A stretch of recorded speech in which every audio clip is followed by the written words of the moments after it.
يعني الله الله يا بابا، ده انت لو سيدك المنصور شافك هيمسكك السلك عريان والله. صباح الفل على كل جمهور الاهلي اللي للاسف نام امبارح وهو قرفان من شكل الفرقة ومن الاداء ومن اللي احنا شفناه ده. بجد يعني صعب جدا والله.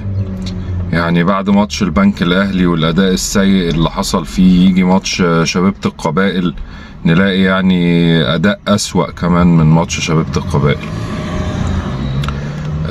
سواء بقى تشكيل، سواء اداء لعيبة في الملعب، كلنا شفنا يعني حاجة بصراحة تسد النفس.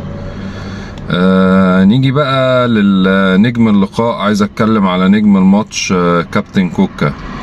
كابتن كوكا انت بتعمل ايه؟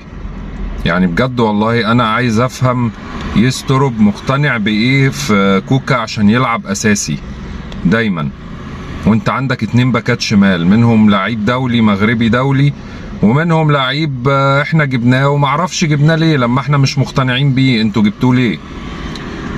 وبتفضل تلاعب كوكا اللي ما بيقدمش اي حاجه سواء دفاعيا او هجوميا. يعني حتى بص الكرة يعني الكرة دي امبارح غريبة جدا.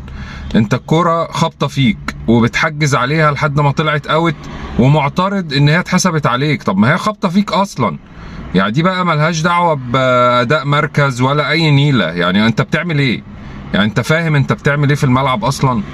فدي كانت حاجة غريبة قوي بصراحة. نيجي للصفقة الجامدة جدا بتاعت محمد بن رمضان المسن اللي بيلعب معانا. والله تحس انه لاعب راجع من الاعتزال، بنلعبه ماتش ودي. يعني حاجة صعبة، اداء كارثي لمحمد بن رمضان، سواء من حيث اللياقة البدنية ولا من حيث التمريرات ولا من حيث اي حاجة. يعني حتى الكرة دي انا مش عارف انت بتعمل ايه يا بن رمضان. يعني الله الله يا بابا، ده انت لو سيدك المنصور شافك هيمسكك السلك عريان والله. ايه الاداء ده وايه اللي انت بتعمله ده؟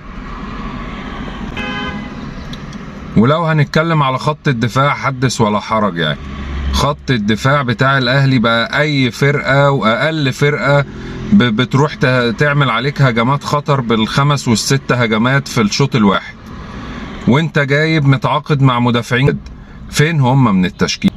يعني هو انت هتجرب امتى؟ ولا المفروض ايه اللي يحصل عشان تبدأ تدخل دم جديد في الفرقة؟ بصراحة حاجة في منتهى القرف. انتوا بتكرهونا في الكورة. ومعلش انا عايز افهم، هو طاهر ليه؟ زي اسكندرية ليه كده؟ طاهر ليه؟ ليه كل مدرب بيجي بيتحفنا بطاهر؟ انا عايز اعرف هو طاهر ايه دوره في الملعب، سواء دفاعي او هجومي. يعني بيقدم ايه بجد والله؟ هو انتوا مقتنعين بايه في طاهر؟ وطبعا بحب اشكر اداره النادي الاهلي اللي باعت كل لعيبه خط نص النادي الاهلي من اول الموسم، من اول عمرو السوليه لاكرم توفيق لمحمد مجدي قفشه لاحمد رضا.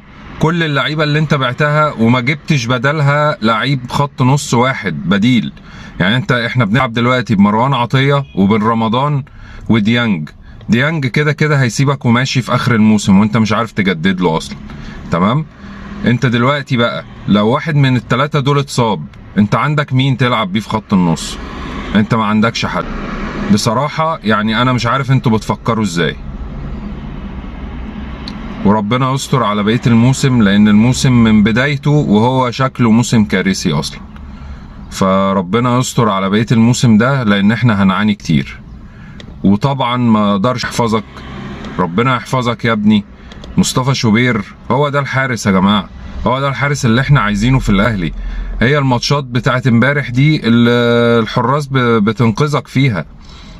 لو عندك حارس كويس يطلعك من الماتش على خير، والحمد لله عدينا من الماتش على خير وطلعنا فيه بالتعادل.